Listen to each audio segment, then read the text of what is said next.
continuando aí falar dos conjuntos numéricos aí, então, conjunto dos números racionais, né? Então, como a gente viu, tem números decimais que a gente consegue escrever na forma de fração, né? E existem alguns números que a gente não consegue escrever na forma de fração. Então, esses números decimais que a gente não consegue escrever na forma de fração é o que a gente chama de números irracionais, e aí a gente usa a letra I aí, ó. Por exemplo, raiz de 2, ele é isso aqui, ó, 1,41, 42, 13. Ou seja, existe uma infinidade de números decimais, mas não numa perspectiva de dízima.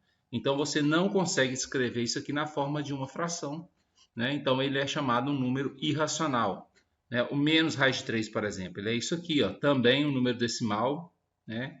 Que não vai ter dízima. Então, ele tem uma infinidade de valores aqui sem ser dízima. São exemplos de números irracionais.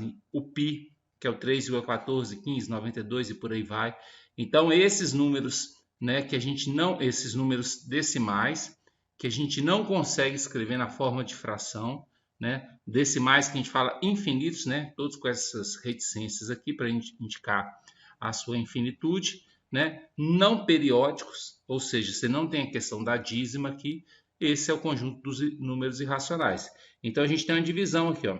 A gente tem o conjunto dos naturais dentro dos inteiros, os inteiros dentro dos racionais, e na outra ponta aqui os irracionais. Então, quer dizer que os irracionais não têm nada em comum com esses conjuntos aqui, ó, né? E a junção de todos esses que a gente viu é a formação do conjunto dos números reais aí, né? Então, o conjunto dos números reais é a união entre os números racionais e irracionais, né? E a gente usa a letra R para falar do conjunto dos números reais. Então, essa junção aqui é o conjunto dos números reais, né? Então, os naturais estão dentro dos inteiros, os inteiros dentro dos racionais. E a união dos racionais com os irracionais vai gerar o conjunto dos números reais aí, né, na matemática. A ideia de inverso e oposto, a gente trabalha com ela, né, também dentro do conjunto dos números irracionais. A questão do inverso e do oposto aqui seria o seguinte: o oposto é a ideia de troca de sinal, né? Então, para todo elemento do conjunto dos números reais, existe um oposto. Por exemplo, o oposto de 5 é o menos 5. O oposto de menos 13 sobre 9 é o 13 sobre 9. Então, quando se fala de oposto, é só troca de sinal, certo? A ideia do inverso já é inverter os valores, né? Pensando na escrita do número como uma fração. Por exemplo, qual que é o inverso de 5? O 5 é como se fosse 5 sobre 1. Então, o inverso de 5 é 1 sobre 5. Então, aqui é como se fosse 5 sobre 1. O inverso de 5 sobre 1 é 1 sobre 5. É inverter os valores, né? De numerador passa a ser denominador, de denominador passa a ser numerador. Essa é a ideia do inverso. Então, por exemplo, menos 13 sobre 9. O inverso dele é o menos 9 sobre 13. Mantém-se o sinal, só o que é numerador passa a ser denominador e o que é denominador passa a ser numerador. Então, essa é a diferença que existe entre oposto e inverso que a gente acompanha dentro dos números reais aí. Oposto é troca de sinal e inverso é uma inversão de numerador com denominador aí. Beleza? O conjunto dos números reais, né, ele permite uma representação a partir de intervalos, que é muito comum, porque, na verdade, qualquer intervalo que você tiver de números reais, você tem uma infinidade de elementos. Então, você não consegue enumerá-los. Por isso, a representação a partir de intervalos ela é necessária dentro do conjunto dos números reais, né? Então, por exemplo, aqui, ó, vou apresentar algumas formas de representar intervalos aqui. Então, por exemplo, eu tenho um intervalo que começa no número A e vai até o número B. Quando a gente coloca essa bolinha aberta aqui, quer dizer que esse A e B não pertencem ao intervalo. Então, a gente pode escrevê-los de duas formas. A gente pode colocar assim, né, x pertencente aos reais, tal que o x é maior do que A, porque está à direita do A, e o x é menor do que B, porque está à esquerda do B. Observa que aqui não tem sinal de igual, porque a bolinha aqui é aberta, ó, certo? Então, eu estou falando dos valores de x que são maiores do que A e, ao mesmo tempo, menores do que B. Ou seja, são valores que estão entre A e B, certo? A outra forma de representar é essa aqui, ó. Então, o intervalo começando no A, terminando no B. O colchete virado para fora quer dizer que o A não pertence ao intervalo, por isso tem a bolinha aberta e por isso aqui não tem o sinal de igual. Aqui também, ó, o colchete virado para fora, quer dizer que a bolinha é aberta, quer dizer que a gente não tem o intervalo com sinal de igual. A gente fala que é um intervalo aberto nesse caso, né? O intervalo fechado é aquele que as extremidades, no caso A e B, também fazem parte do intervalo. Então a gente pode colocar o colchete agora para dentro. Esse colchete para dentro quer dizer que começa no A contando com o próprio A. Aqui, ó, o B, ó, fechado, tá virado para dentro o colchete, então o B também pertence, ó. Quando o colchete está virado para fora, o valor não pertence ao intervalo. Ele é o limite, ele começa aqui o intervalo, mas esse número não pertence. Quando o colchete está virado para dentro, ele pertence ao intervalo. Outra forma de escrever é essa aqui, x pertencente aos reais, está o quê? O x é maior ou igual, ao sinal de igual aqui embaixo, ó. Maior ou igual a A, esse igual aí, ó, representa essa bolinha fechada, representa esse colchete virado para dentro. E o x é menor ou igual a B, então quer dizer que essa bolinha é fechada, porque aqui tem o sinal de igual. Ó. Então é o valor de x que está entre A e B, está aqui no meio, ó, né? Fechado em A, fechado em B. Intervalo aberto à direita, né? Ou fechado à esquerda. Aqui, ó. O A pertence ao intervalo, porque está fechado nele, e o B não pertence ao intervalo, porque está aberto nele. Se eu vou escrever dessa forma aqui, no A tem que ter um sinal de igual, porque é fechado, ó. Então, o x é maior ou igual a A. Em B, como não tem o sinal, não tem aqui fechado, não precisa do sinal de igual, ó. Então, o x é maior ou igual a A e o x é menor do que B, então não tem o sinal de igual. Em termos de colchete, como o A pertence ao intervalo, o colchete está virado para dentro, ó, né? E o B, como ele não pertence ao intervalo, o B está fechado, está virado para fora, o colchete está virado para fora. Então, existem mais de uma forma de representação de um intervalo. Aqui, o contrário, né? O B pertence e o A não, o A está aberto, ó, o B pertence, está fechado.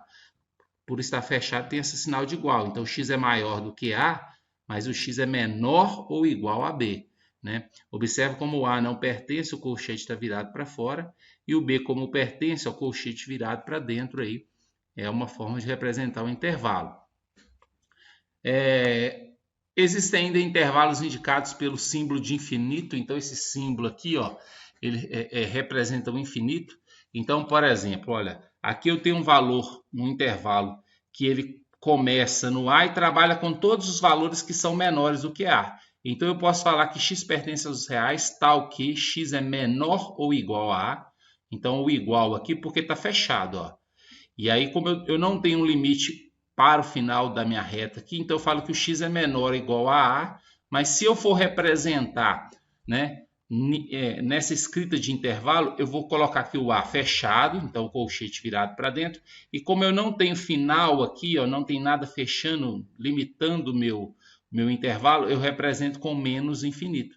Então esse menos infinito é só para falar de um intervalo que não vai acabar, ele continua aqui, ó. E sempre quando a gente representa o infinito, aqui a gente coloca aberto. Por quê? Porque não se trata de um número. Esse menos infinito não se trata de um número.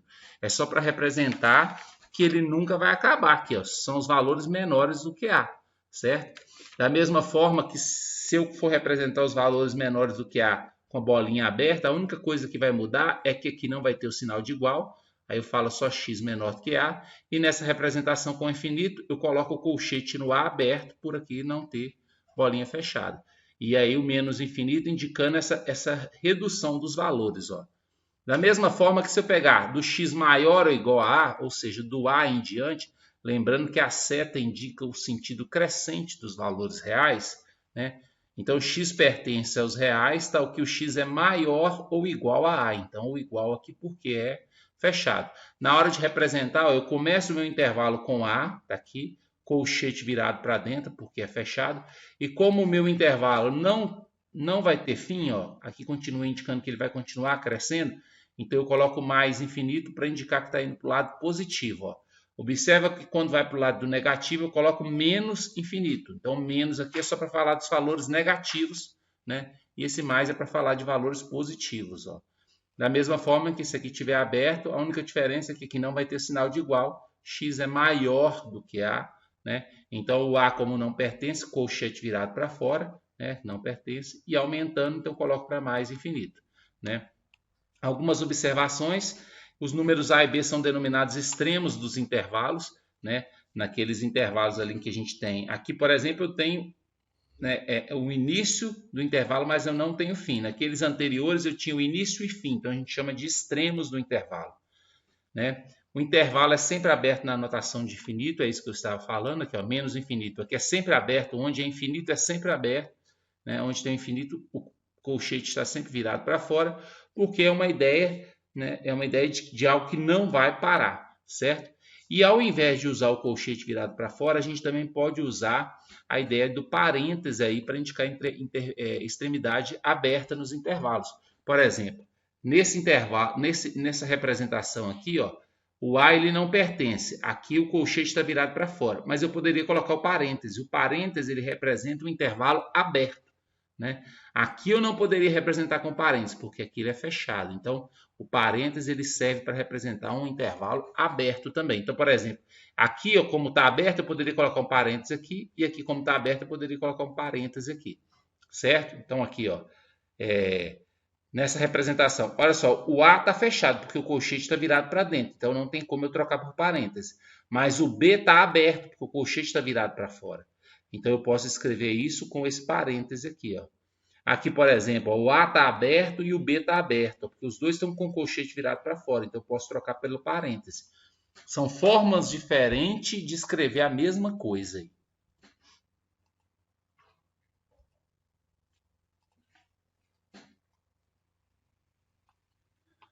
Então vamos lá, ó, dados os intervalos aí. Então eu dei conjuntos a partir de alguns intervalos, né? Vamos determinar algumas operações entre eles. Vamos pensar aqui, ó, o conjunto A ele é formado pelos números reais entre -2 e 4. Então olha só, eu marquei o -2 aqui, bola aberta porque não tem sinal de igual. Eu marquei o 4 aqui com a bolinha fechada porque tem um sinal de igual. O conjunto B é valor de x pertencente aos reais, tal que o x é maior ou igual a 1. Na verdade, é maior ou igual a -1, tá, gente? Troca só aqui. Aqui é -1, ó. Aqui, ó. -1 aqui, ó. Vou trocar até aqui, ó.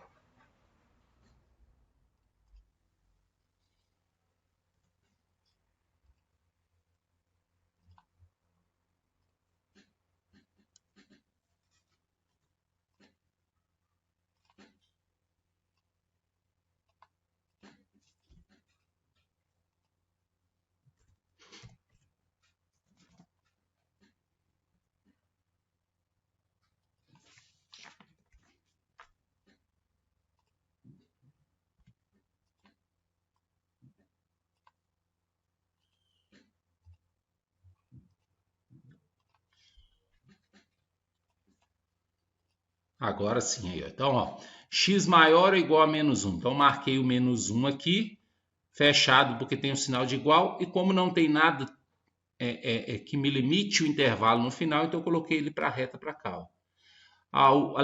O conjunto C aí, ó, ele é formado do 3 para baixo, ó, do 3 para baixo.